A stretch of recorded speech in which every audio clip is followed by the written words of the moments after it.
d'un nouveau syndrome donc, qui a été défini récemment par la Société européenne de cardiologie, qui est le syndrome coronaire chronique, qui est l'angor stable ou l'insuffisance coronaire angor stable. Et nouvelle, disons, de ce nouveau groupe sur le plan nosologique. Donc, le syndrome coronaire chronique regroupe plusieurs situations cliniques qui sont la suspicion donc, de coronaropathie et de symptômes d'angor stable ou de dyspnée, parce que donc, la dyspnée peut être un équivalent en fait disons, d'angor. L'apparition d'un épisode d'insuffisance cardiaque ou de dysfonction ventriculaire gauche avec une suspicion de coronaropathie associée, donc chez des patients qui ont des facteurs de risque, notamment les patients asymptomatiques ou symptomatiques dont les symptômes ont été stabilisés après donc un syndrome coronaire chronique, une revascularisation récente, donc qui date de moins d'un an. Des patients asymptomatiques, un groupe de patients donc asymptomatiques ou symptomatiques, donc après un an, après avoir établi donc après un syndrome coronaire aigu ou après un geste de revascularisation, soit par angioplastie, soit par revascularisation chirurgicale, c'est-à-dire un pontage orthocoronaire. Donc, le syndrome coronaire chronique regroupe aussi, enfin, donc aussi les patients souffrant de maladies vasospastiques ou microvasculaires. Et enfin, les sujets asymptomatiques chez lesquels a été détectée une coronaropathie lors de tests donc, de dépistage. Donc, l'angor stable, le sujet d'aujourd'hui, fait partie justement de ce nouveau donc, syndrome coronaire chronique, qui est le pendant du syndrome coronaire aigu. Donc, dans l'athérosclérose, deux situations peuvent donc se voir. C'est soit le patient donc, a une maladie athéromateuse et il est en situation stable, soit le patient donc, a une maladie donc il a une athérosclérose et il est en situation instable, donc suite à une rupture de plaque. On va donner quelques chiffres. Il faut savoir que la cardiopathie ischémique est la première cause de mortalité dans le monde. On voit ici donc à travers ces chiffres, donc où on voit que les décès d'origine cardiovasculaire arrivent en tête du peloton. Lorsqu'on associe justement donc les décès d'origine cardiovasculaire avec les AVC, donc là, si vous associez un petit peu les deux causes, on verra encore donc ce nombre de décès qui va encore augmenter, sachant que l'origine est strictement la même, c'est la maladie athéromateuse ou l'athérosclérose. Des chiffres, donc des études plus récentes, surtout sur le plan épidémiologique, ont montré qu'il y avait une tendance concernant donc les pays développés, les pays industrialisés. La première cause de décès n'est plus les maladies cardiovasculaires, mais les maladies oncologiques. Pourquoi? C'est suite à une meilleure prise en charge, bien entendu, des facteurs de risque cardiovasculaire, une réglementation beaucoup plus stricte et surtout donc une campagne de sensibilisation et aussi une approche des médecins donc de famille, une approche un peu plus agressive dans le contrôle des facteurs de risque cardiovasculaire. Qu'en est-il pour notre pays? Pour notre pays, les maladies cardiovasculaires représentent la cause de mortalité la plus importante. un citoyen algérien sur 4 décède d'une maladie cardiovasculaire. Et ça, c'est suite donc à un registre qui a un travail qui a été fait par l'INSP, donc l'Institut national de santé publique, entre l'année 2015 et 2016, où donc ils ont fait un travail au niveau des communes. Comme vous le savez, lorsqu'il y a un décès, sont dans l'obligation donc de remplir donc des certificats. Et là, donc vous avez dans ces bulletins, vous devez absolument donc mentionner la cause du décès. On revient maintenant donc dans le vif du sujet. Donc la définition de l'insuffisance coronaire, c'est un déséquilibre donc entre les besoins et les apports du myocarde en oxygène. Donc, un petit rappel anatomique. Donc, nous avons deux artères principales qui vont irriguer le cœur, qui sont la coronaire gauche, qui se constitue donc d'une partie initiale, qui est le tronc commun, puis qui va se diviser donc en artère interventriculaire antérieure et en artère circonflexe. Cette artère interventriculaire antérieure, disons, c'est l'artère principale qui irrigue. Pourquoi? Parce que celle-ci va irriguer donc une grande partie du myocarde, notamment du ventricule gauche, qui est le ventricule systémique. Donc, cette artère, donc, par des collatérales qu'on voit ici, donc des septales et des diagonales, donc va irriguer donc une grande partie du septum, de la paroi antérieure et de la paroi apicale.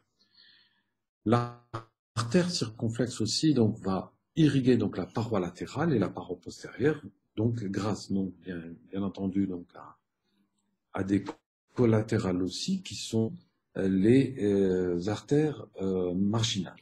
Et enfin, nous avons donc la coronaire droite qui va irriguer aussi donc une partie du cœur, donc notamment le ventricule droit, mais aussi donc la paroi inférieure du ventricule gauche, et qui se constitue donc de trois parties. Donc le premier segment qui est horizontal, c'est le premier segment de la coronaire droite, puis ce segment donc qui est vertical, qui est D2, et enfin D3 qui va se diviser donc en rétroventriculaire gauche et en interventriculaire postérieur. Voici donc au niveau de cette dia, donc on peut voir un petit peu donc, ces artères principales et surtout ce qui est intéressant, regardez ici, donc après donc un traitement donc de cette image, donc un traitement numérique de cette image, donc on voit un petit peu la microcirculation et vous voyez donc l'irrigation donc du myocarde qui se fait grâce notamment donc bien entendu à ces gros vaisseaux, mais aussi grâce à cette microcirculation qui va irriguer l'entièreté donc du myocarde.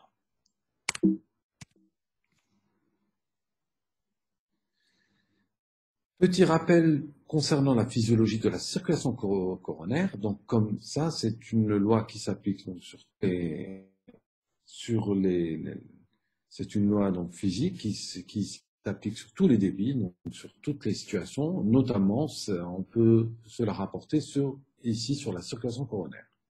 Le débit est égal, donc selon la loi de Poseuil, au rayon, donc à pi fois le rayon puissance 4 sur 8 fois la longueur fois l'indice de viscosité fois la différence de pression. En résumé, pour avoir un bon débit, il faut avoir un rayon qui soit important. Pour avoir aussi donc un bon débit, il faut que ici que la viscosité soit, il faut que le liquide soit fluide. Donc la fluidité soit importante. Plus le liquide est épais, plus l'écoulement se fait donc moins bien et nous avons bien entendu une diminution du débit. Et enfin, par la différence de pression. Très bien. Autre chose importante à connaître, c'est la MVO2. La MVO2, c'est la consommation donc, du muscle cardiaque en oxygène. Il est égal au débit cardiaque que nous avons vu tantôt, fois la différence artério-veineuse qui est l'extraction donc de l'oxygène au niveau du myocarde. On peut l'évaluer grâce à la différence artério-veineuse. La MVO2 va de trois paramètres principaux qui sont la contractilité du myocarde, donc l'inotropisme, la fréquence cardiaque qui est donc le chronotropisme, et enfin la tension intrapariétale qui va dépendre bien entendu de la pression, de la tension. Cette tension intrapariétale, donc excusez-moi, va dépendre donc des pressions de remplissage, donc de la précharge, de la post-charge, mais aussi donc du diamètre du ventricule gauche. Le cœur continue, comme vous le savez, sinon c'est l'arrêt cardiaque. Et ce cœur donc a besoin d'être irrigué en continu. Donc le débit cardiaque s'effectue généralement pendant la diastole, surtout au niveau du ventricule gauche, donc, concernant la coronaire gauche. Le débit donc est continu avec un renforcement diastolique pour la coronaire droite et l'extraction en oxygène est permanente et doit être supérieure à 100%. Donc, en cas fort, le seul moyen d'augmenter l'apport en oxygène, c'est d'augmenter, bien entendu, le débit coronaire. Tout déséquilibre entre ces apports et ces besoins va entraîner une insuffisance coronaire. Quelles sont les situations où on a une augmentation de la demande en oxygène? C'est l'augmentation, bien entendu, de la fréquence cardiaque lorsque vous faites un effort physique, ou bien en cas de trouble du rythme, en cas d'état de choc, d'hyperthyroïdie, en cas d'augmentation de l'inotropisme, notamment donc un traitement par les catécholamines, en cas d'augmentation de la tension pariétale, donc soit une augmentation de la post-charge, de la précharge ou de l'épaisseur du myocarde. Quant à la situation où on a une diminution des apports, c'est dans les sténoses coronaires, notamment en cas de athéromateuse. Les autres atteintes coronaires peuvent aussi se voir, donc notamment dans les maladies inflammatoires, les maladies de système.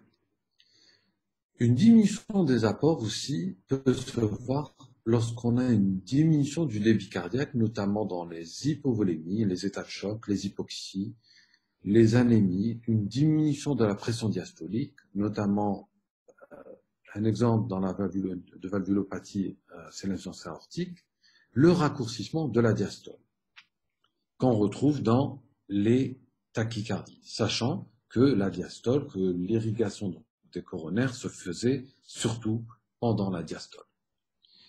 Donc, deux mécanismes principaux vont entraîner cette insuffisance coronaire. Soit une réduction du calibre des artères coronaires, c'est la fameuse plaque d'athérome, le spasme coronaire, parfois des anomalies congénitales des artères coronaires et les maladies inflammatoires dont on a parlé, la maladie de Kawasaki et la maladie de Takayasu. Donc, il y a quelques maladies qui peuvent entraîner. L'angor fonctionnel peut se voir en cas d'anémie. Vous avez un patient qui a 6 grammes d'hémoglobine, bien entendu, vous aurez un angor fonctionnel. Les tachycardies, les bradycardies extrêmes, d'accord? Et enfin, les crises hypertensives, où on a une augmentation de la post-charge. Alors, quelles sont les conséquences de l'ischémie myocardique? Donc, on aura, lorsqu'il y a une ischémie myocardique, comme vous le savez, le cœur va passer les cellules, les myocytes vont passer en mode anaérobie, et là on aura bien entendu production d'acide lactique et tout cela va entraîner des troubles de la relaxation du myocarde et qui vont donner ce qu'on appelle bien entendu la fameuse dysfonction diastolique. Première situation, première conséquence, c'est un trouble de la relaxation, qui va entraîner un trouble du remplissage. Cette ischémie, bien entendu, va persévérer pour donner une dysfonction diastolique qui va entraîner une diminution de la contractilité, qui va entraîner, bien entendu, une hypokinésie, ou une akinésie du segment qui est irrigué par l'artère coupable.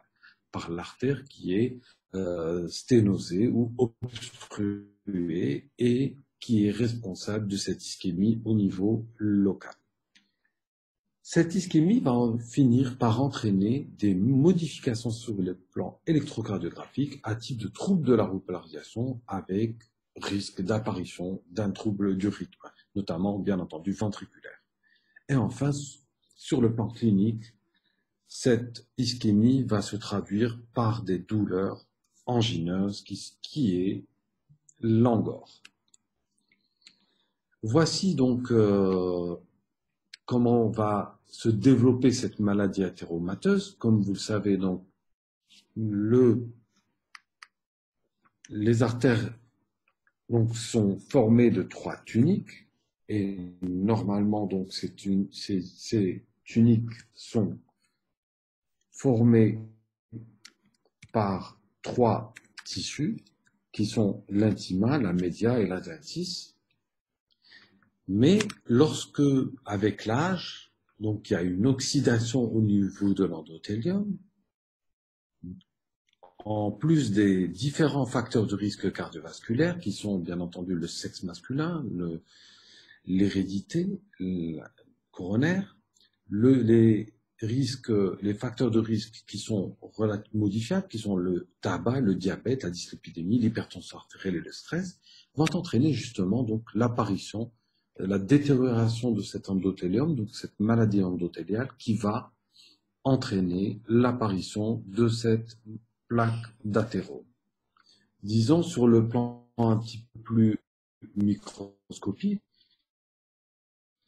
la genèse de la plaque donc fait intervenir donc plusieurs stades donc évolutifs. Donc on aura la pénétration et l'accumulation ici donc des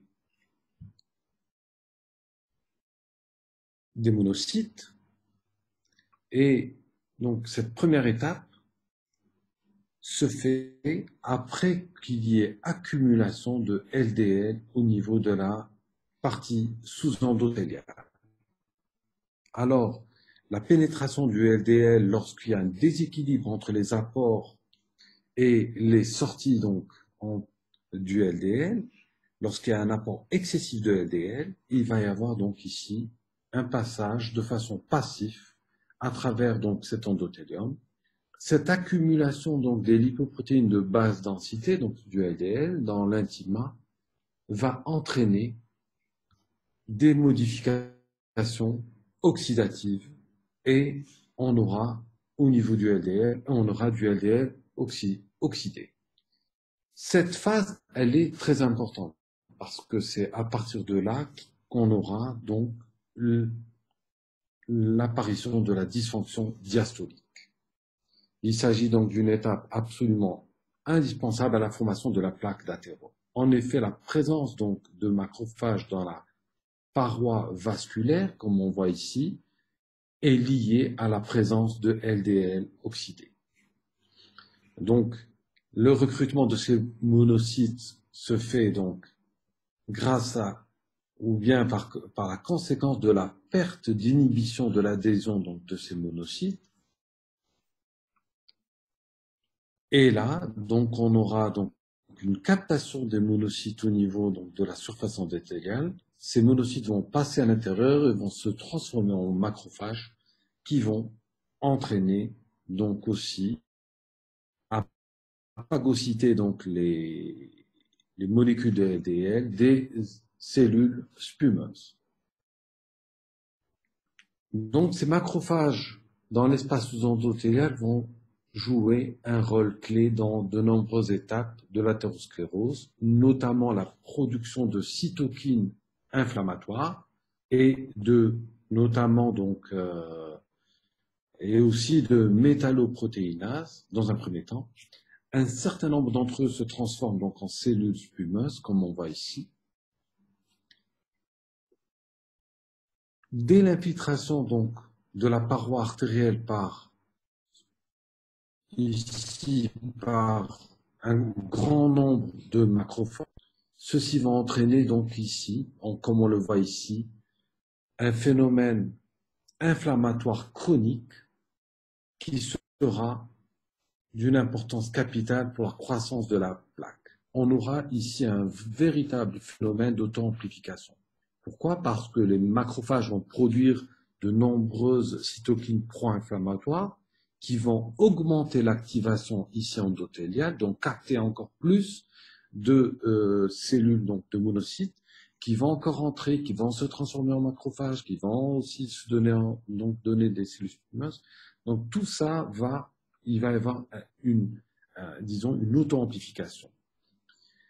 Donc, lorsqu'on aura donc cette activité inflammatoire, on aura bien entendu la formation sur la sécrétion de cytokines pro-inflammatoires, notamment les TNF-alpha, les interleukines 1, qui vont encore, bien entendu, augmenter l'expression, qui vont induire donc l'expression, excusez-moi, par les cellules de la plaque de métalloprotéinase et qui ont une activité de dégradation de la matrice extracellulaire, comme on le voit ici.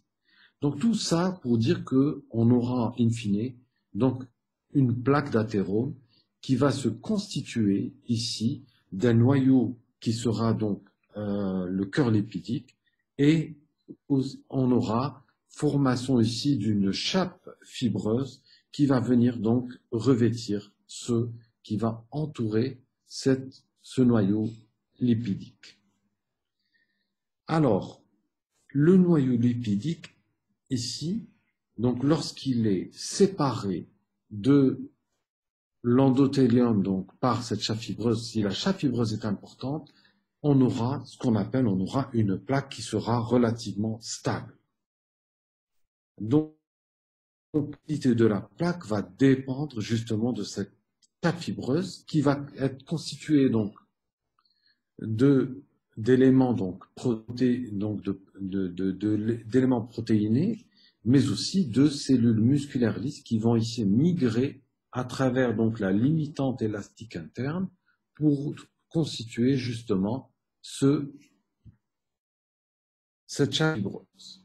Donc cette chape fibreuse est constituée de deux constituants importants qui sont donc les cellules musculaires lisses qui vont perdre leur élasticité et aussi donc de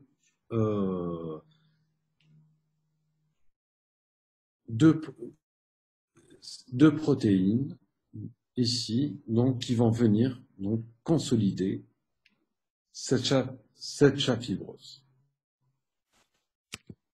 Voici donc une coupe d'une artère coronaire saine avec une large lumière, où on voit ici donc un endothélium tout à fait sain.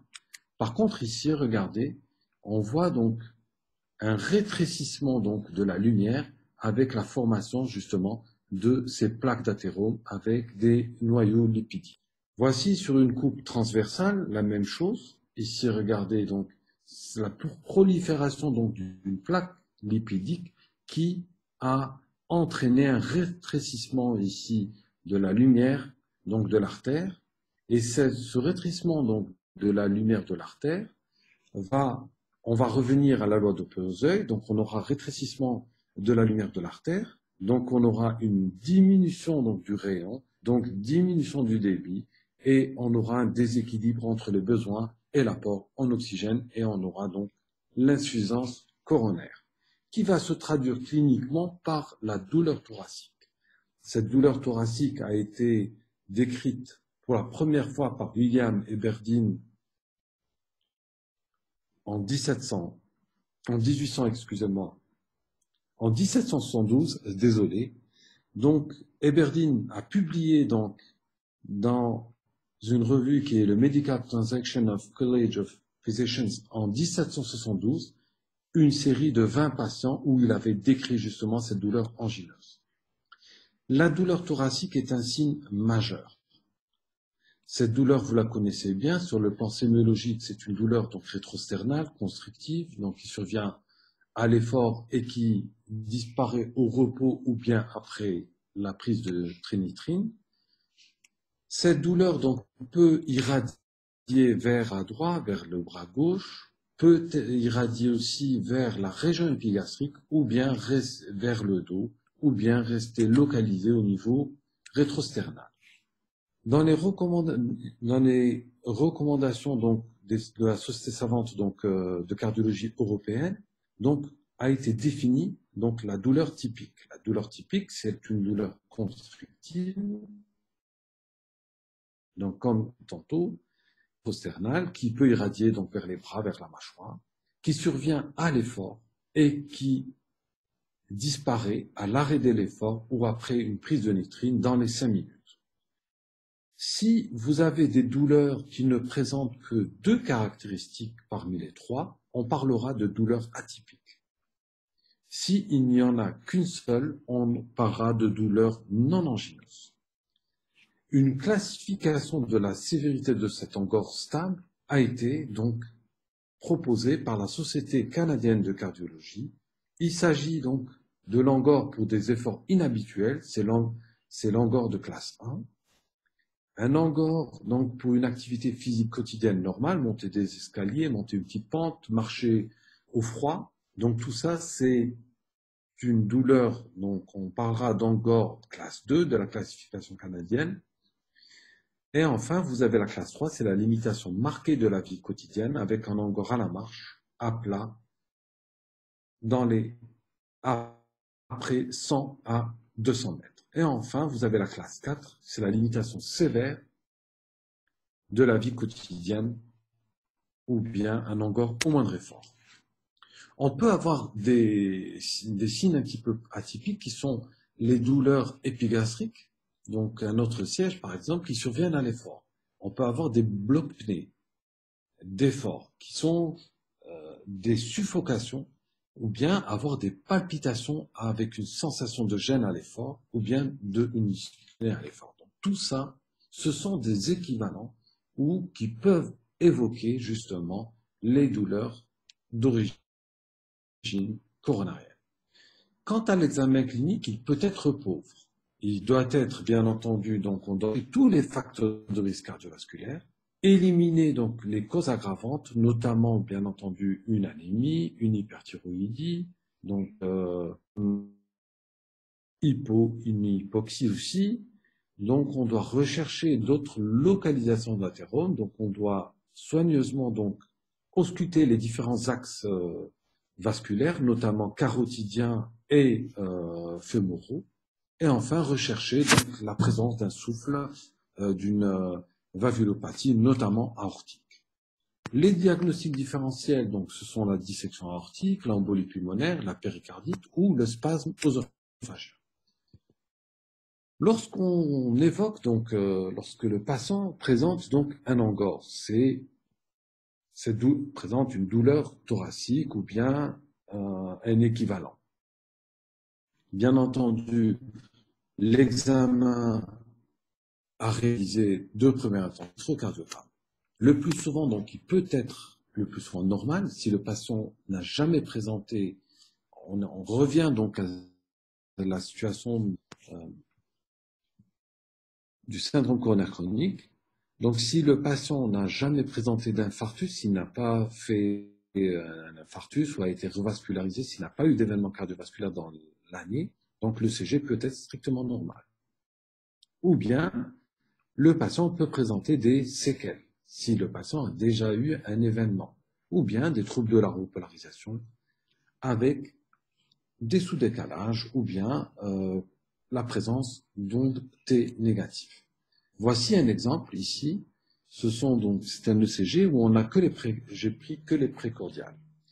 Chez une patiente qui a 67 ans, diabétique, hypertendue et qui a une insuffisance rénale. Donc cette patiente a présenté depuis quelques jours donc des douleurs thoraciques à l'effort. Donc lorsqu'elle monte des escaliers, elle présente donc une gêne respiratoire, donc qui est un équivalent, disons, de douleur thoracique. Et parfois, si elle continue, elle sent quand même donc une pesanteur au niveau du thorax. Et cette donc patiente, donc un ECG a été réalisé, montre un aspect QS de V1 à V4. Donc cette patiente au fait a fait un infarctus du myocarde qui est passé très probablement donc inaperçu et qui a donc une séquelle d'infarctus antéro-septo-apical. Donc, on voit un aspect vraiment QS de V1 à V4. Voici un autre exemple donc d'une patiente aussi hypertendue diabétique, hypertendue sévère, qui présente des précordialgies à l'effort. Donc, lorsqu'elle fait des efforts, cette dame, des efforts même minimes, donc elle présente donc une douleur thoracique et qui cède après arrêt de l'effort. Donc cette patiente, regardez, donc a un rythme sinusal, comme on voit ici sur cet électrocardiogramme, donc une OP qui précède chaque QRS. Cette OP est positive en D2, D3, VF, petit rappel simplement de l'électrocardiogramme, avec donc un axe de QRS, donc il est en D2, donc un axe normal, mais on voit ici, regardez, des troubles de la repolarisation, avec des ondes T négatives de V1, pratiquement à V6. Mais aussi, regardez, au niveau de la paroi inférieure, en D2, au niveau du territoire inférieur, D2, D3, AVF. Des troubles donc de la repolarisation qui sont complètement diffus. Comme vous le savez, normalement, les ondes T sont négatives uniquement en situation normale, en V1, en AVR et parfois en D3. Voici un autre exemple donc d'une patiente aussi, d'un patient, excusez-moi, diabétique, hypertendu aussi, qui présente donc des précordialgies depuis 2 mois, crescendo, qui commence cette précordialgie donc survenait donc pour des efforts relativement importants et qui ont fini par s'aggraver, et le patient maintenant pour des douleurs relativement pas très importantes, le patient ressent des précordialgies qui l'obligent à interrompre l'effort. Sur cet électrocardiogramme, on voit parfaitement donc un sous-décalage du segment ST de V5 à V6 avec des ondes T négatives. De même, ici, on voit en D1 en AVL des ondes T qui sont négatives. Alors, le CG donc percritique et au moment de la douleur a une importance capitale. Si on a un ECG strictement normal pendant la douleur, généralement, on peut raisonnablement écarter une origine coronarienne à cette douleur. Cependant, en cas de présence d'anomalies électrocardiographiques, notamment sous décalagement ST, ou bien présence d'ondes T négatives, à ce moment-là, on peut évoquer très fortement donc une origine coronarienne à cette douleur. Voici ce qui est proposé lorsqu'on a un patient qui vient en consultation, donc qui se plaint de précordialgie. Donc voici les examens qui sont proposés, qu'on doit proposer à nos patients, donc qui sont recommandés donc par la Société savante européenne, la Société européenne de cardiologie, c'est bien entendu de faire une évaluation bien entendu clinique très rapide pour voir est-ce que le patient n'est pas instable. Faire aussi une troponine, parce que là, il faut différencier, est-ce que le patient présente un angor instable, est-ce qu'il présente un syndrome coronaire aigu, ou bien il présente un syndrome coronaire chronique, ou bien un angor stable, une insuffisance coronaire. Ensuite, on doit bien entendu réaliser d'autres examens, notamment sur le plan biologique, notamment une hémoglobine, une urique réelle. Vous recherchez une insuffisance rénale, faire un profil lipidique pour voir est-ce qu'on n'a pas une dyslipidémie, aussi rechercher un diabète, à travers une glycémie et le dosage de l'hémoglobine glyquée. Alors, maintenant, une étape importante pour justement établir le diagnostic et envisager une démarche diagnostique et thérapeutique. Donc, il y a cette notion de la probabilité du prétest. La probabilité du prétest, c'est la probabilité d'une maladie par rapport à la probabilité de ne pas avoir cette maladie. Donc ici, la Société savante donc, européenne donc, de cardiologie a introduit donc cette probabilité du prétest. La probabilité, c'est d'avoir bien entendu une maladie coronaire. Alors, comme on voit ici, très simplement, donc les paramètres qu'on va utiliser, c'est quoi? En fait, c'est l'âge des patients et le sexe. Et bien entendu, la douleur. Si la douleur est typique, atypique, donc douleur typique, c'est les 3 caractéristiques. Douleur atypique, donc 2 caractéristiques. Les douleurs non angineuses, c'est une seule donc caractéristique. Et enfin, la dyspnée. Donc, selon les symptômes et selon l'âge et le sexe, donc on peut définir, on peut faire une probabilité du prétest. Alors, cette probabilité du prétest, lorsqu'elle est inférieure à 5%, la probabilité donc d'avoir une maladie coronaire est relativement très basse. Donc, le patient est on dit que les patients sont à bas risque d'avoir une maladie coronaire. On prend un exemple. Vous avez un patient qui a 35 ans, qui présente une douleur typique. La probabilité donc d'avoir une maladie, donc que ça soit une origine coronarienne à cette douleur, est de 3%. Par contre, si vous avez un patient de 70 ans, excusez-moi, et qui présente la même symptomatologie, regardez la probabilité donc que le patient présente donc une maladie coronaire est très élevée.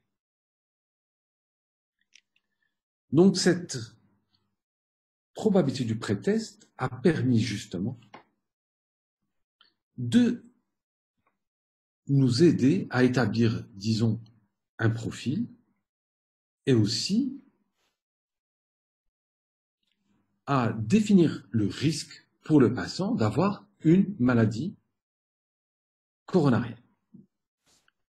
Alors, pour gérer un petit peu comment on gère justement cette probabilité du prétest, voici ce qu'on doit rajouter pour optimiser, disons, le diagnostic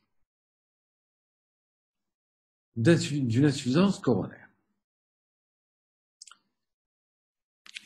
Un examen complémentaire doit être réalisé, qui est l'épreuve d'effort.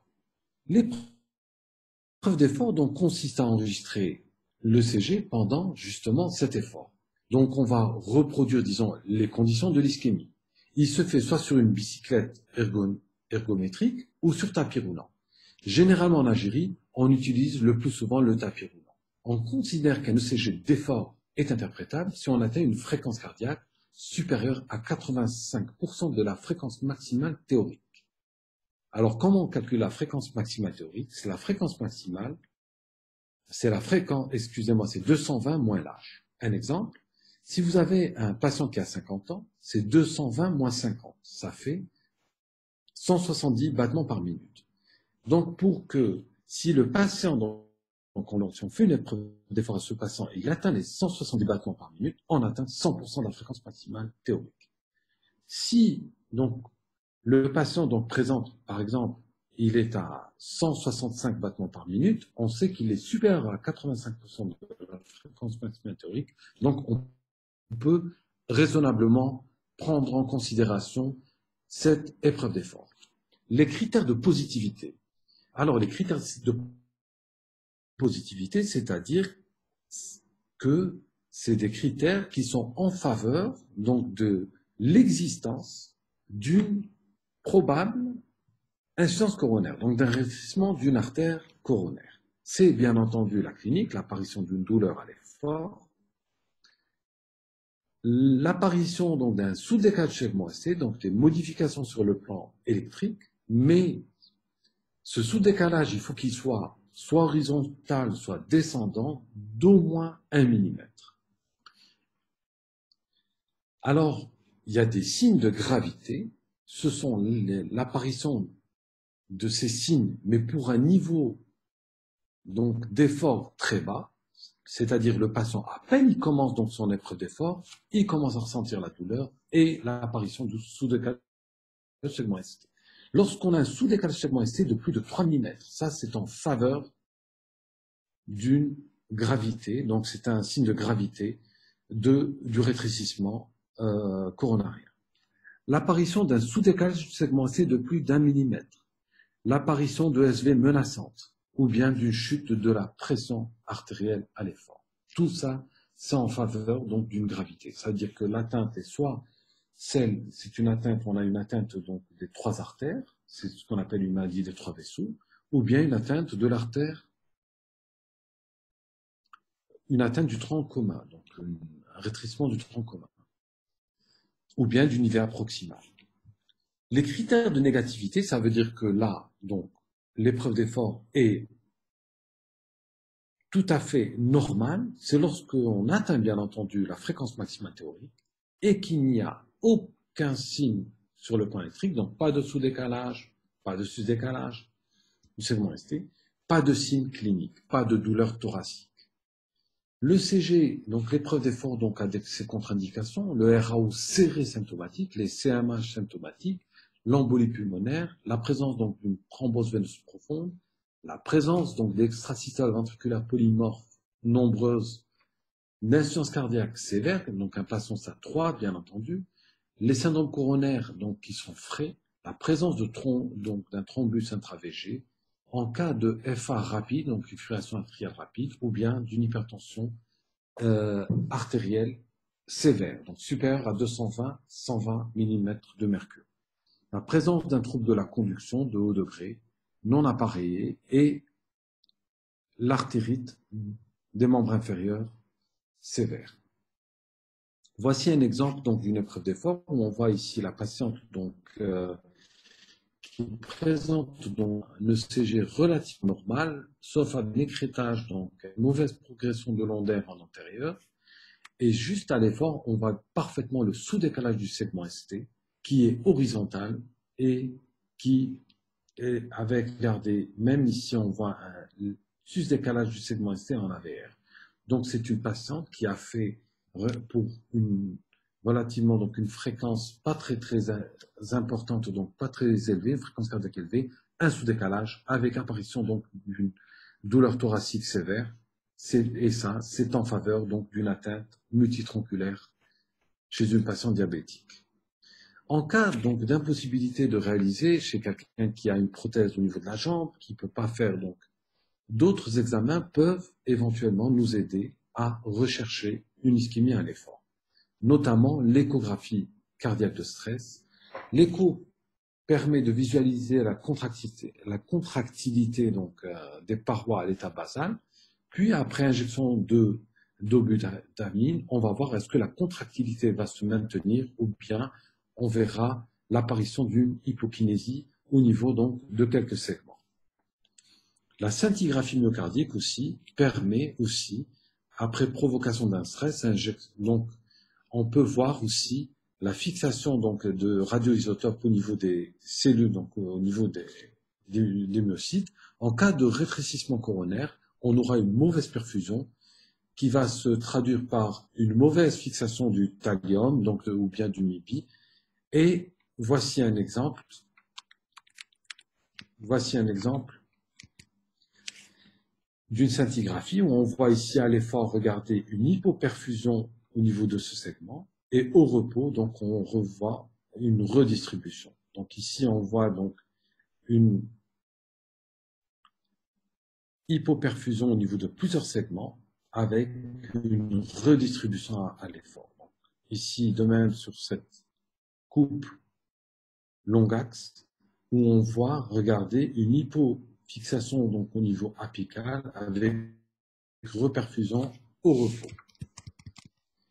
Donc, les examens, donc les éléments donc, qui peuvent nous permettre de rechercher une ischémie, ce sont d'abord l'épreuve d'effort, qui est un examen très simple à réaliser, qui peut être réalisé dans des cabinets donc, de cardiologie, et qui peuvent aider justement donc, à poser le diagnostic et aussi à stratifier le risque justement donc,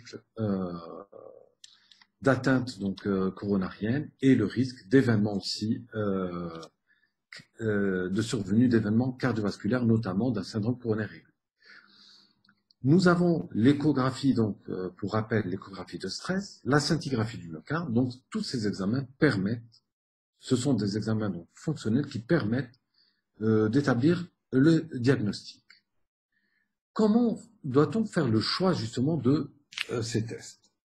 Voici la démarche qui va nous aider à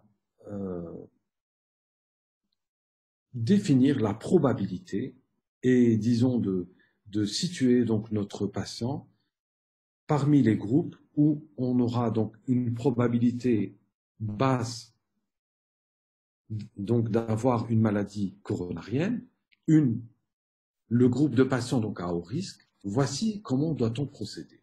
Donc ici, on commence bien entendu par la symptomatologie en fonction de l'âge et du sexe. Lorsque vous avez un patient qui est ici, par exemple, à risque, à faible risque. Ici, une patiente de 35 ans, par exemple, qui est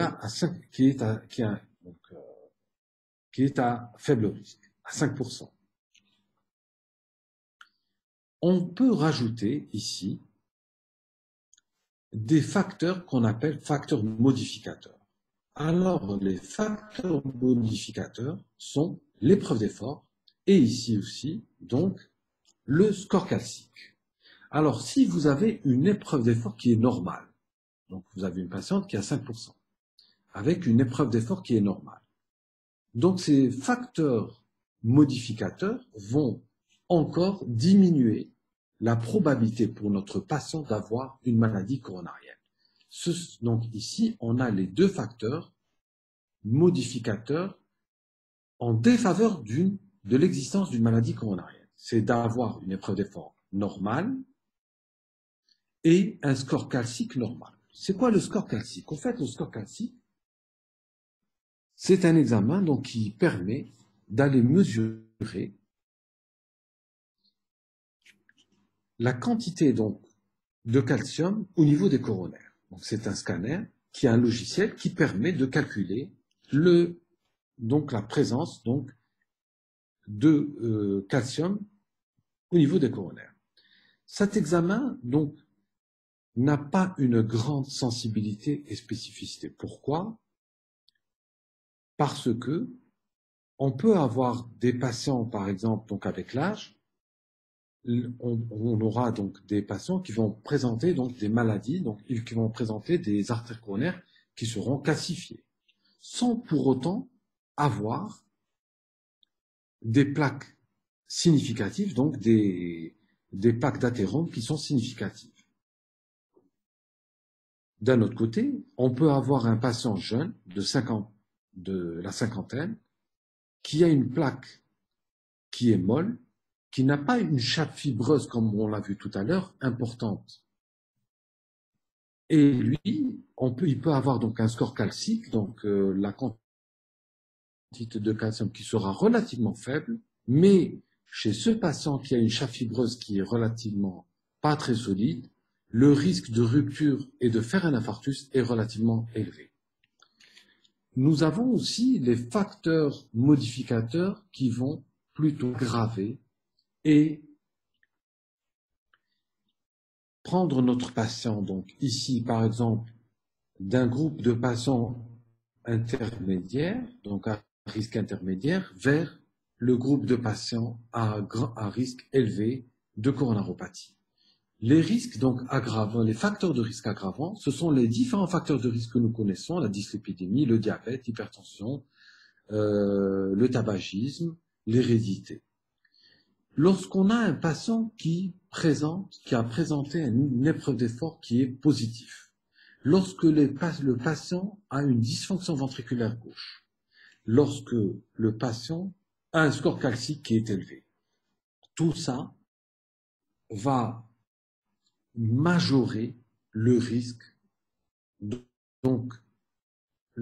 la probabilité, d'avoir une maladie cardiovasculaire. Donc nous avons des facteurs qui vont diminuer la probabilité d'avoir une maladie coronarienne, et vous avez des facteurs qui vont plutôt augmenter la probabilité d'avoir une maladie coronarienne.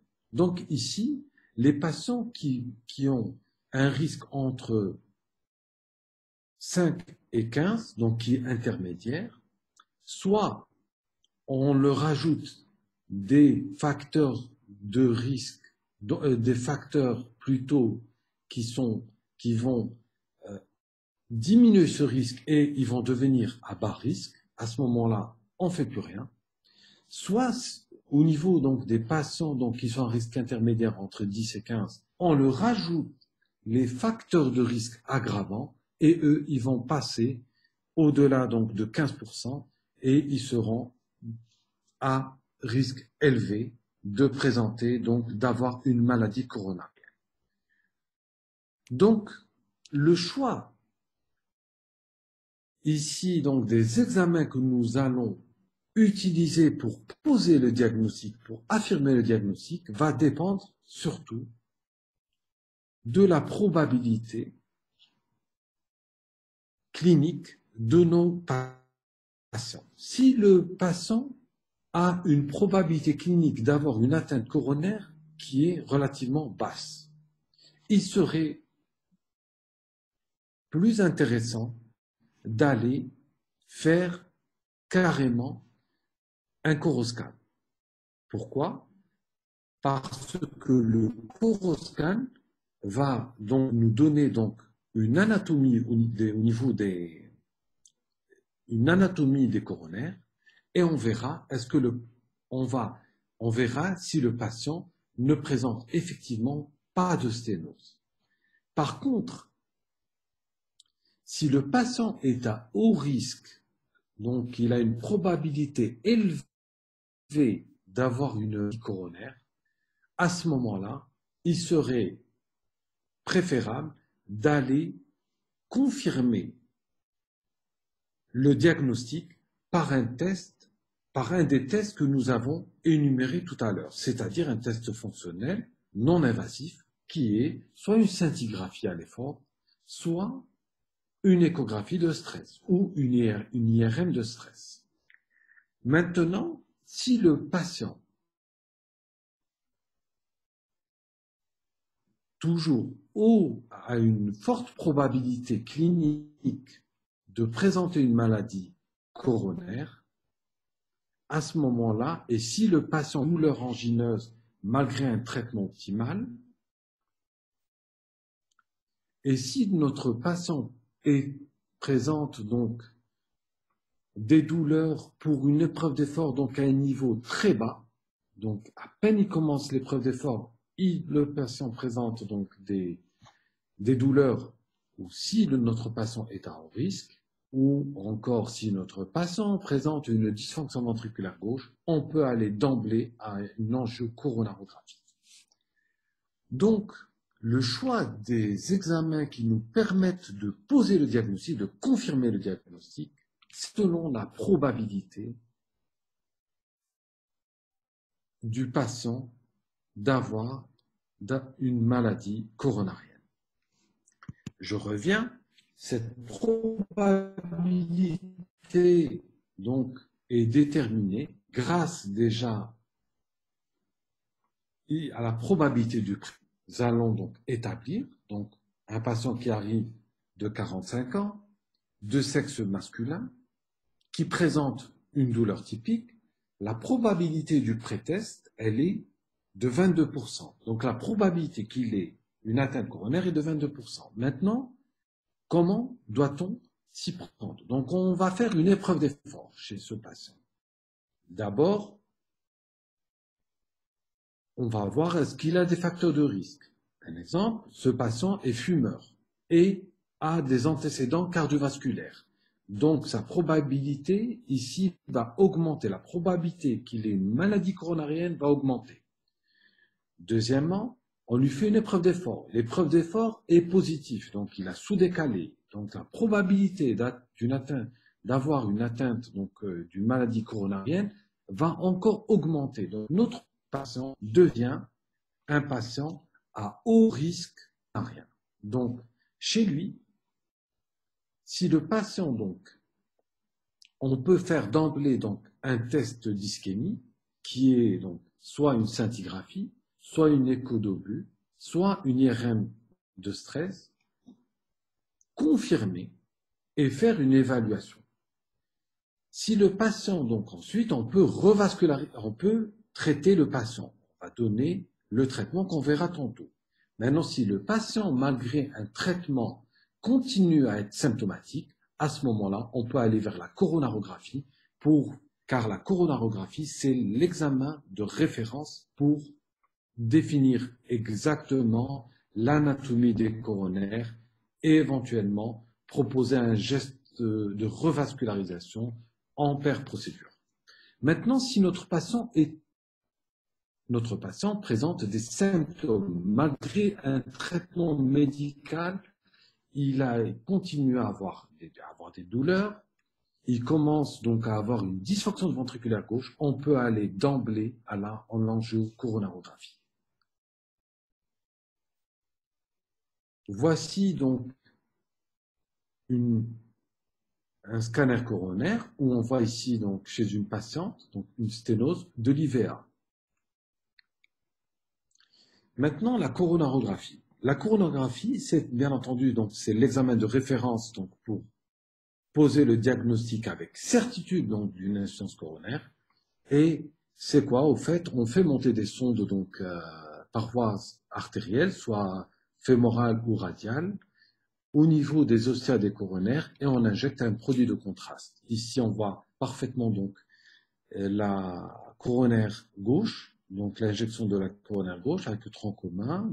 Ici, on a l'interventriculaire antérieur et la CX. Ici, l'injection de la coronaire droite avec le premier segment de la coronaire droite, deuxième segment, troisième segment et bifurcation rétroventriculaire gauche, interventriculaire postérieure.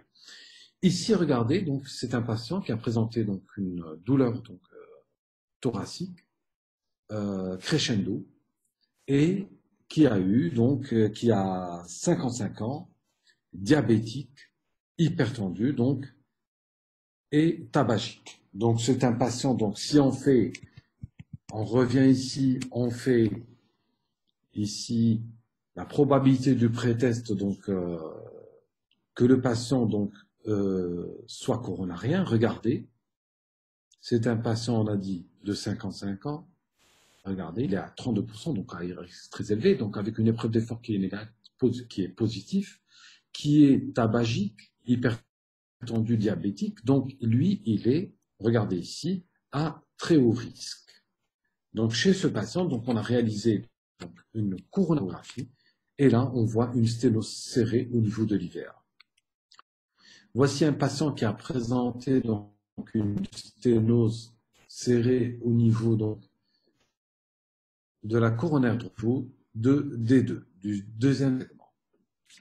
Maintenant, comment doit-on traiter? Une fois qu'on a posé le diagnostic, une fois que le diagnostic est posé, le traitement repose sur d'abord la correction des facteurs de risque.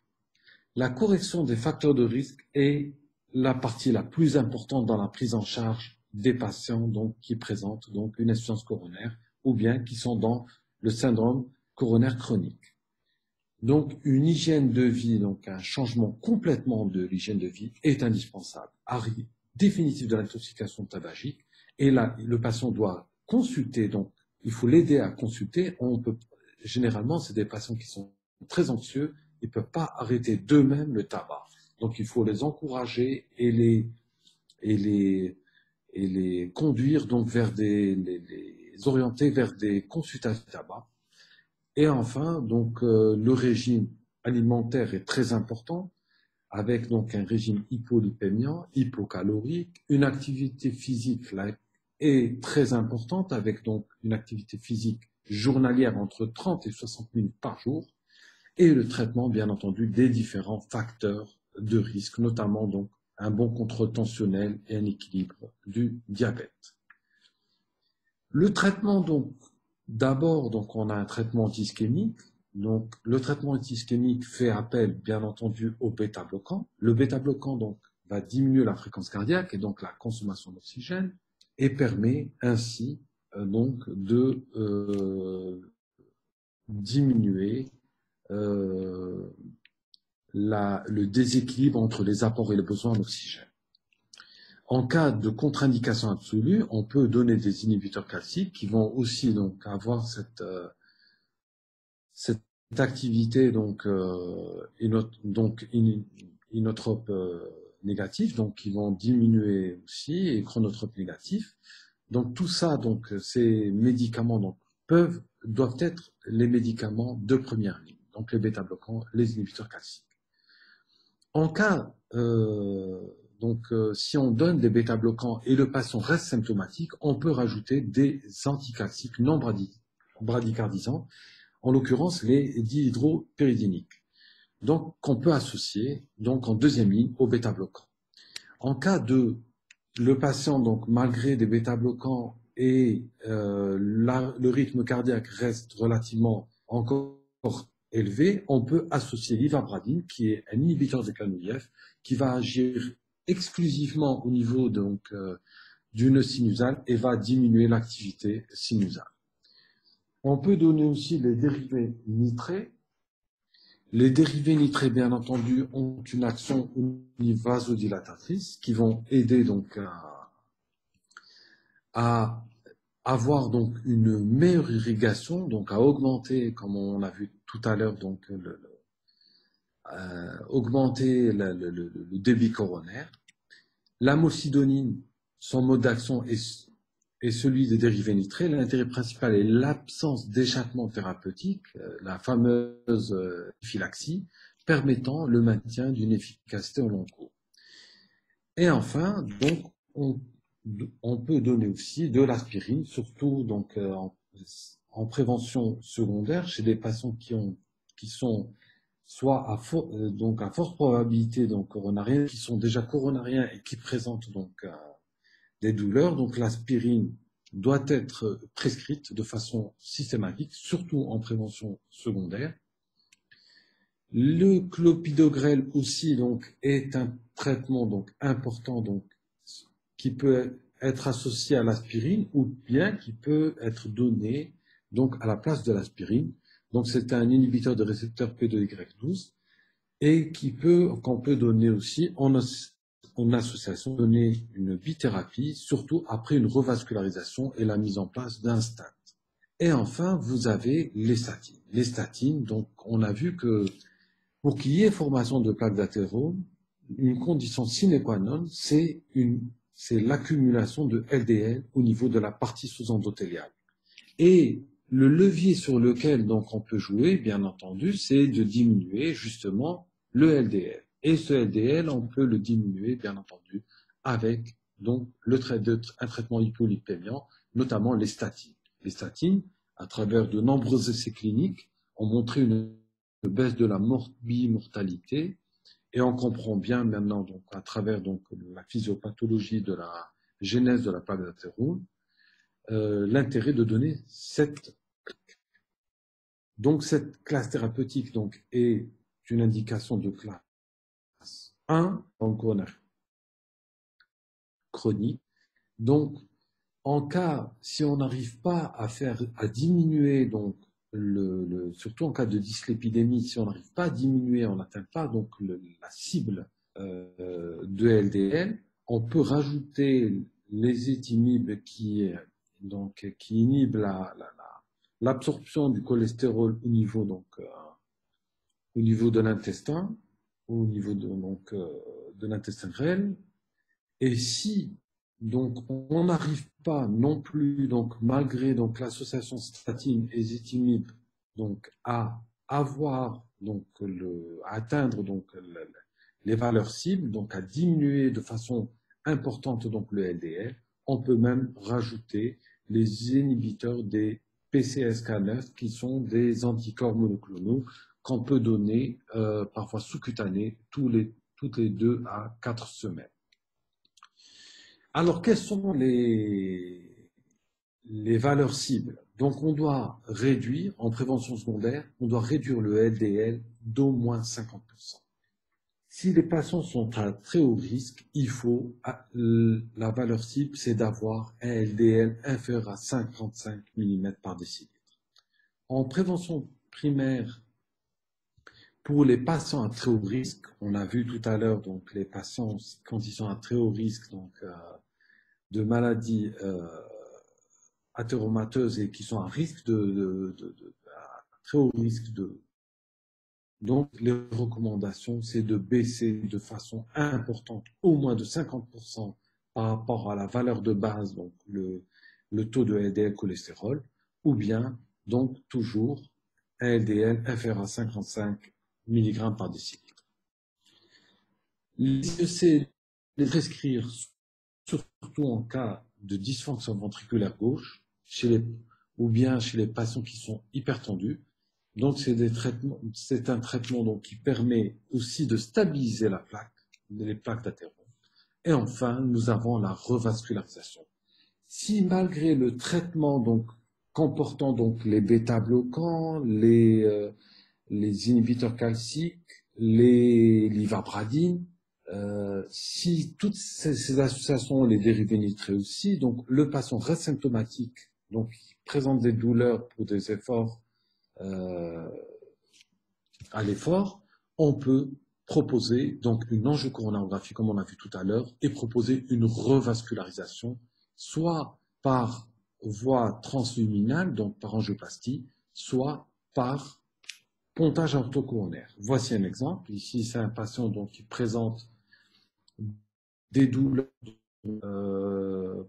précoces au moindre effort, donc un angor classe 3 de la classification canadienne de cardiologie, où on voit une sténose très serrée au niveau de l'IVA proximal.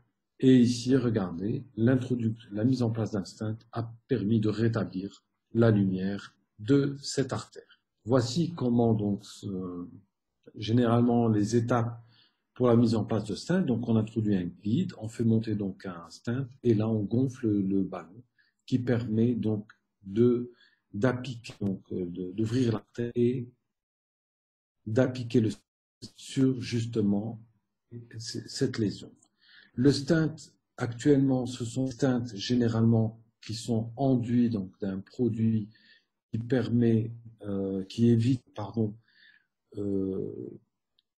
une resténose intrastent. Pourquoi? Parce que, comme vous le savez, le stent est constitué donc d'un matériau donc qui est métallique et le métal au contact décoagulé. Donc, on doit absolument donc laisser le temps, donner donc des antithrombotiques pour laisser le temps à l'endothélium naturel de venir revêtir ce stent et justement pour qu'il n'y ait pas de contact entre les éléments sanguins et justement cette armature métallique.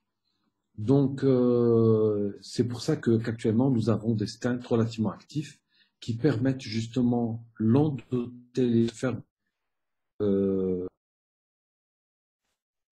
homogène et surtout qu'elle ne soit pas excessive. Pourquoi? Parce qu'avant, lorsqu'il y avait des stents nus, il n'y avait pas de ce produit-là, le revêtement se faisait de façon relativement donc exagérée et entraîner donc une resténose intrastent par justement excès je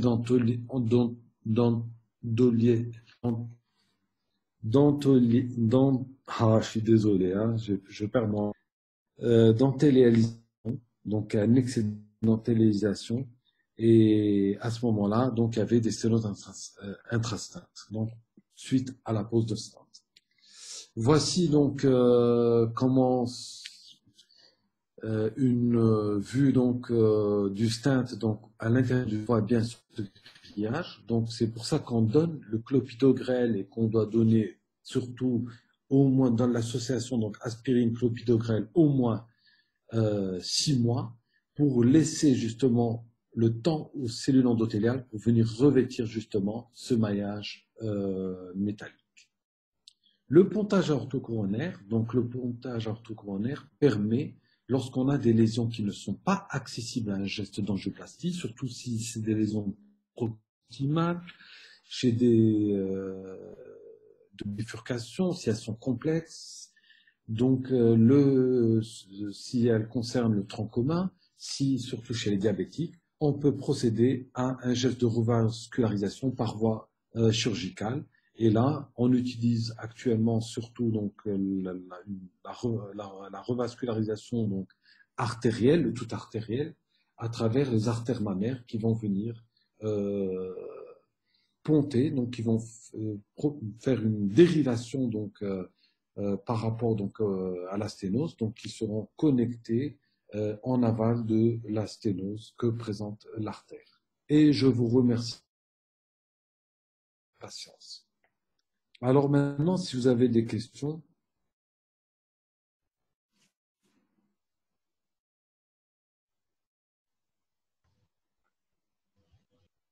Avez-vous des questions?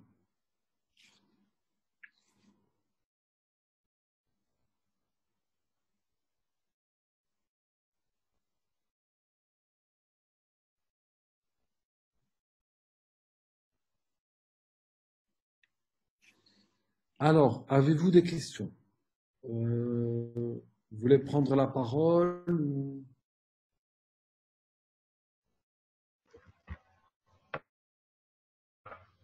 Alors, Bonjour. dites-moi. Bonjour. Bonjour.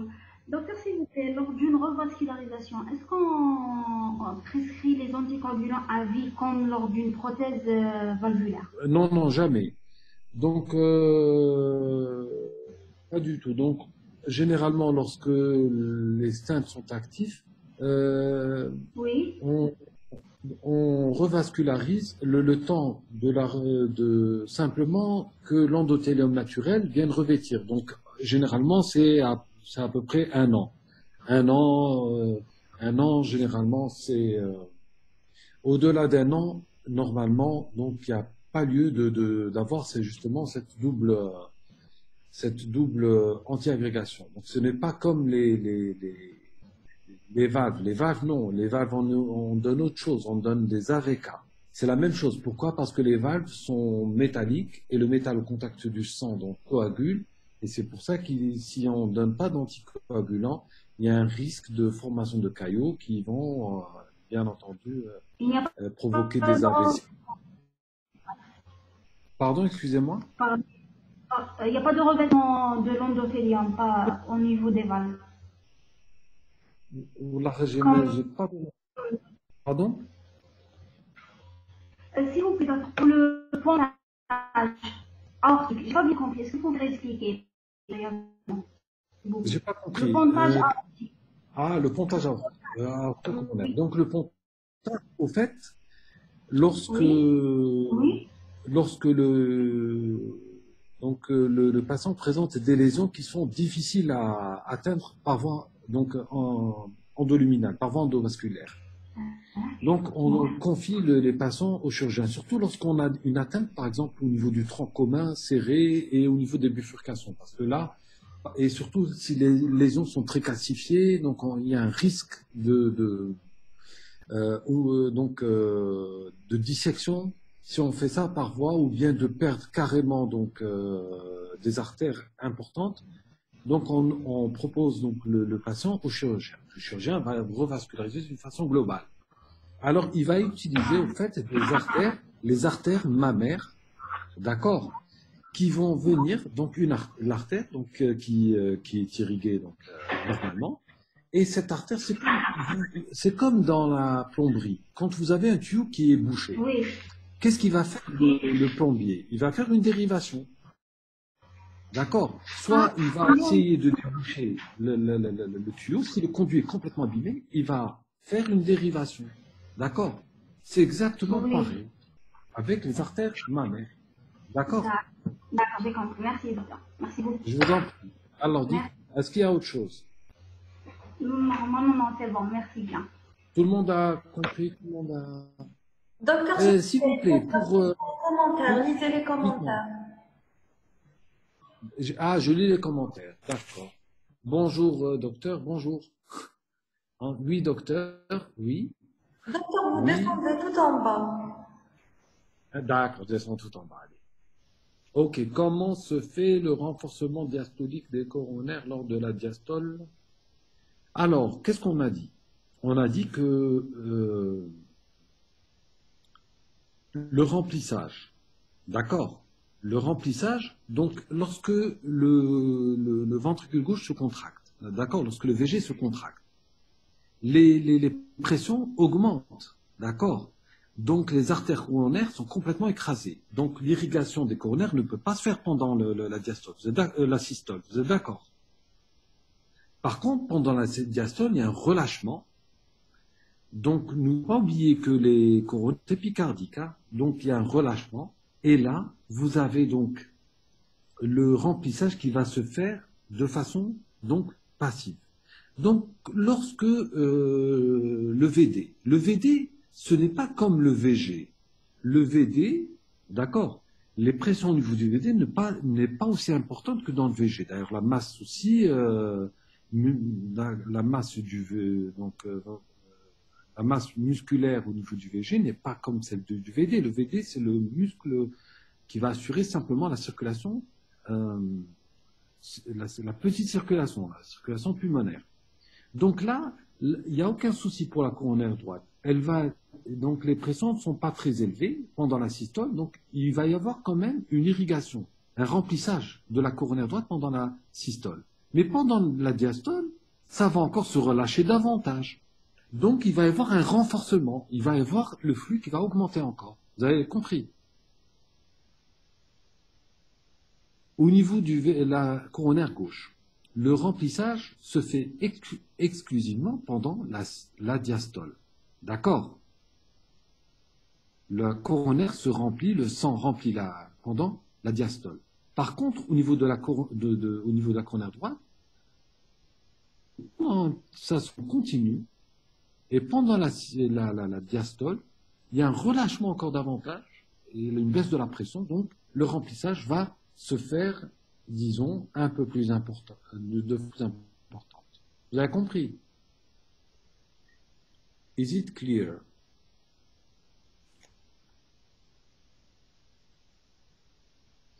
Ah oui, là, Casbah, ماشي ok.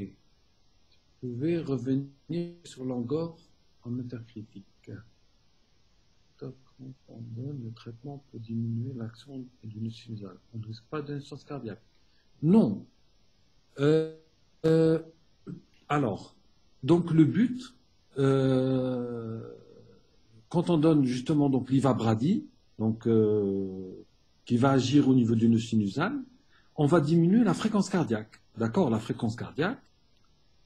Le but, c'est de diminuer justement cette fréquence cardiaque. Quand vous donnez un bêta-bloquant, vous avez rajouté un inhibiteur classique et le patient est toujours à 80 battements par minute. Il sera toujours donc les besoins en oxygène seront toujours très importants à cause justement de cette tachycardie. C'est pas une tachycardie, à cause justement de ce rythme qui est relativement, disons, qui est important. Maintenant, si vous diminuez, imaginez de 10 battements par minute en donnant d'ivabradine, il va descendre à 60, à 70, à 60 battements. Il va consommer nettement moins. Donc, les symptômes vont nettement diminuer parce que on va diminuer les besoins du myocarde en oxygène. D'accord? Et le traitement de l'insuffisance cardiaque, je ne parle pas d'insuffisance coronaire, hein, fait appel au bêta-bloquant. C'est la même chose. D'accord? C'est un petit peu le... Alors, dites-moi. Ensuite, se dilate lors de la... Oui, les coronaires se dilatent pendant la diastole. Absolument, vous avez tout à fait raison.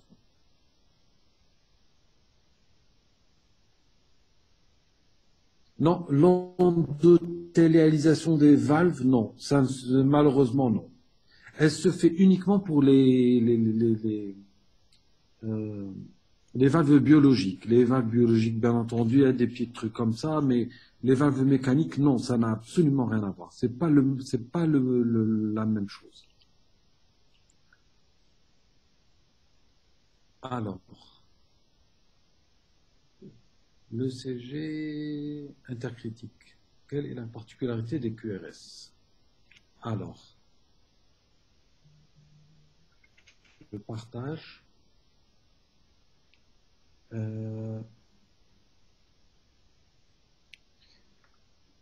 Ah, ok.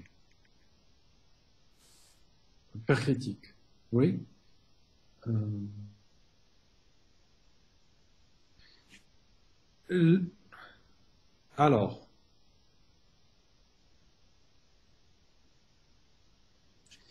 euh, pendant la douleur, lorsque vous avez un patient qui vous dit j'ai mal, il arrive, il vous dit ah là j'ai très très mal j'ai mal donc j'ai une douleur rétrosternale, d'accord, j'ai mal au thorax. Vous faites un ECG. Si l'ECG est strictement normal, il faut aller rechercher les autres causes, les fameux diagnostics différentiels.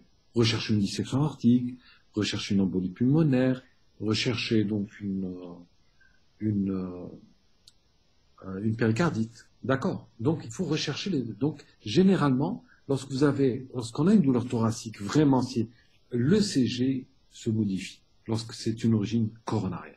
D'accord? J'espère que... Ah, la bloc-nez, c'est une suffocation. Donc, le patient, pendant la douleur, il n'a pas de douleur. Il n'a pas de douleur. Pendant la crise, donc il n'arrive plus il trouve plus l'air. C'est ça. C'est comme quelqu'un qui suffoque. D'accord? Ok. Je suis en train de regarder hein, les questions. Story coronaire, ok. Ta, ta, ta. Active ton micro. Là, j'ai activé. Euh, ah, d'accord. Donc, c'est de Mélissa à tout le monde. Activez vos... Bon. Euh, bon, je vous remercie vraiment pour votre attention. Je réexplique la physiopathe de quoi? Parce qu'il y a plusieurs physiopathes. Vous voulez la plaque d'athérome, Belli Emina.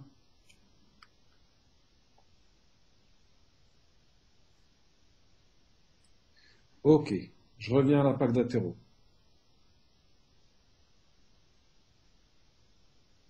Chez la patiente synthé, oui, si. Alors, si c'est un patient si c'est en prévention secondaire, on peut continuer à donner en prévention primaire, non. En prévention secondaire, oui. D'accord. On doit donner l'aspirine et... Alors, donc, formation de la plaque. D'accord. Ok. Alors, d'accord. Est-ce que vous voyez euh,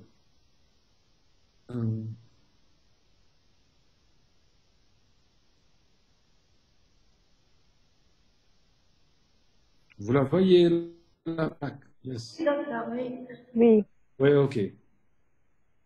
Alors, avec la plaque. Attendez. Attendez, il faut que je gère ça. Voilà. Donc, regardez toutes les étapes. Les étapes, donc la première condition pour qu'il y ait formation de la plaque d'athérome. La première condition, il faut que le LDL rentre. Beaucoup de LDL. D'accord? C'est pour ça que dans le traitement, vous avez vu qu'on insistait sur les statines. Parce que les statines vont justement diminuer ici la quantité de LDL. Donc, pour diminuer la plaque d'athérome, pour éviter donc disons le levier que nous avons, c'est justement d'aller sur d'aller diminuer justement la quantité de LDL. Vous êtes d'accord? Très bien. Donc le LDL, une fois qu'il rentre, il va s'oxyder. Dès qu'il s'oxyde, il va donner ici C'est comme si on appuie sur un bouton, il va activer ici l'endothélium. Donc on aura une dysfonction endothéliale. La dysfonction endothéliale va commencer à se... Comment elle se fait? D'abord ici, regardez, normalement ici au niveau donc, de l'endothélium, nous avons donc au niveau de la surface endothéliale, il y a des récepteurs qui inhibent la captation des monocytes. En cas de dysfonction endothéliale, il n'y aura pas ça. Donc au contraire, il va y avoir donc captation donc de ces monocytes. D'accord? Donc, c'est la deuxième phase donc. Donc les monocytes circulants qui adhèrent à la surface de l'endothélium se transforment en macrophages, en cellules spumeuses. L'endothélium normalement, comme on a dit, inhibe l'adhésion des monocytes. Le recrutement des monocytes circulants passe donc par une étape qui est la dysfonction. Vous êtes d'accord? Qui est l'activation endothéliale. Cette activation qui va conduire à l'expression donc, au niveau de la surface ici endothéliale, ok, de molécules d'adhésion. Donc on aura, au lieu d'avoir des molécules d'inhibition qui vont inhiber l'adhésion, on aura des molécules d'adhésion. D'accord? Qui sont les fameuses molécules VCAM, ICAM, donc tout ça. Donc ils vont adhérer, donc faire adhérer et faire rentrer les monocytes. Très bien. Les macrophages, donc une fois qu'ils sont là, au niveau dans l'espace sous-endothélial, jouent un rôle dans de nombreuses étapes. Donc là, c'est la production de cytokines inflammatoires, de métalloprotéinases. Donc, dans un premier temps, donc, un certain d'entre eux donc, vont se transformer en cellules spumeuses, comme on voit ici, captant donc les LDL oxydés. Cette captation se fait par l'intermédiaire de récepteurs. Dès l'infiltration de la paroi artérielle par les macrophages, ceux-ci vont entraîner une réaction inflammatoire chronique, qui sera d'une importance donc, pour la croissance ici, comme on voit, de la plaque. Les macrophages, donc on a dit, qui produisaient de nombreuses cytokines pro-inflammatoires, qui vont augmenter l'activation endothéliale. Donc, encore captation. Mais aussi, parfois, donc aussi, ils vont produire des cytokines, d'accord, qui vont aussi donc permettre de diminuer aussi cette plaque d'athérome. Donc, après, qu'est-ce qui va se passer? Donc, vous aurez un cœur lipidique ici, qui va se former donc par justement donc ces cellules spumeuses, mais aussi donc les lipides qui sont à l'intérieur, mais aussi les liquides qui sont à l'extérieur. Donc, on aura ici vraiment une bonne un bon cœur lipidique. Ce cœur lipidique aussi, donc, il va être entouré, d'accord, d'une chape fibreuse qui est composée de cellules musculaires qui viennent ici, on voit, donc, qui vont migrer ici de la média, qui vont traverser la cellule ici, la limitante élastique interne, mais aussi qui sera aussi, qui va être formée d'une matrice extracellulaire. C'est quoi? C'est le collagène, l'élastine, les protéoglycanes. Tout ça, c'est des protéines donc qui vont venir ici, qui vont former cette chape fibreuse. Cette chape fibreuse, elle est importante. Si elle est épaisse, on aura une plaque d'athérome qui sera stable. Si cette chape fibreuse, elle est fine, comme on voit ici, attendez, excusez-moi, comme ici, regardez, si cette chape fibreuse, elle est fine, le risque de rupture de cette plaque devient important. Et quand vous avez les éléments sanguins qui sont en contact ici du cœur lipidique, il va y avoir formation, une agrégation, donc il va y avoir une activation au niveau de la coagulation et formation donc et qui va donner le fameux syndrome coronaire aigu que vous verrez après dans un autre cours. Est-ce que c'est clair? Is it clear?